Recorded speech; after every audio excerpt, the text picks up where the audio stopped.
Hi, Dr. Bien here. Isa na naman pong kaso ang ating gusto ipakita sa inyo. Inspiring para doon sa makakapanood, hindi nawawalan ng pag-asa at laging nagtitiwala po sa itaas. Tama, no? Opo.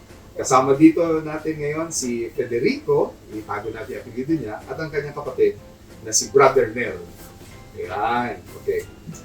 Si Federico is visually impaired. Tama po ba? Opo, visually impaired. Pareho? Opo, 2020. Kaya 1988. Pero ang inilapit po niya, hindi yung tungkol sa kanyang mata, dahil follower po daw siya ng isang TV program natin, yung tungkol sa kanyang prostata.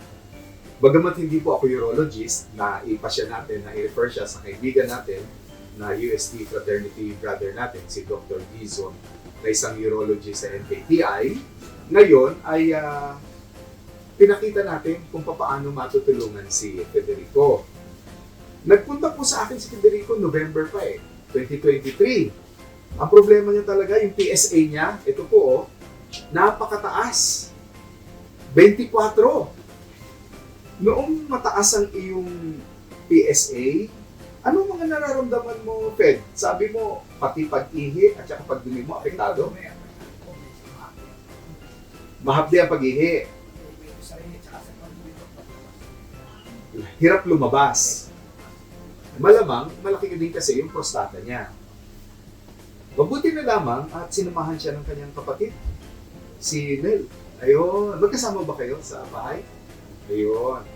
At kasama mo siya lagi, tinutulungan. Mabait na kapatid, ano? Dahil, mabait si Nel.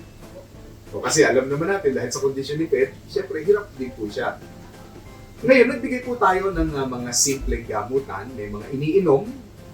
Mayroon din ba akong binigay na ini-injection? Para sa iyong prostata. Ito ay mga natural na ini-injection po natin, no? At dahil matagal na niya itong nararamdaman, kailan pa? Bukod sa 2023, parang 2018 pa yata ito. 2018 pa. At marami ka nang iniinom na gamot, no? 2018 pa. Para sa blood pressure. Kung saan-saan ka na nakarating.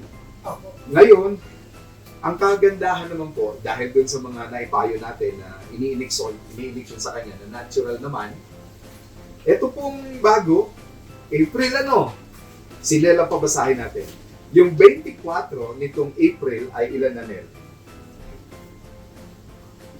1.6. 1.6. Ilan ang normal ba, Nel? 1 to 4. So, 1 to 4 ang normal. Yung dating 24, pasok na doon sa 1 to 4 kasi 1.6 na. So, masaya ba tayo dyan, Nel? Masaya ito. Kasi naiwas na natin siya sa posibleng operasyon. O, di natutuwa ka, Fed? Oo. Natuwa ka, hindi ka na kailangan maoperahan, ano? So ngayon, yung mga maliliit na komplikasyon na lang ng paglaki ng prostata niya, ang tutulungan natin. Ano pa ba nararamdaman mo? Yung pagdumi mo, apektado pa ba? Hindi na po. Ang maganda yung paglabas ng dumi. Yung paglabas ng ihi. Okay naman ito. Halos wala na yung incontinence.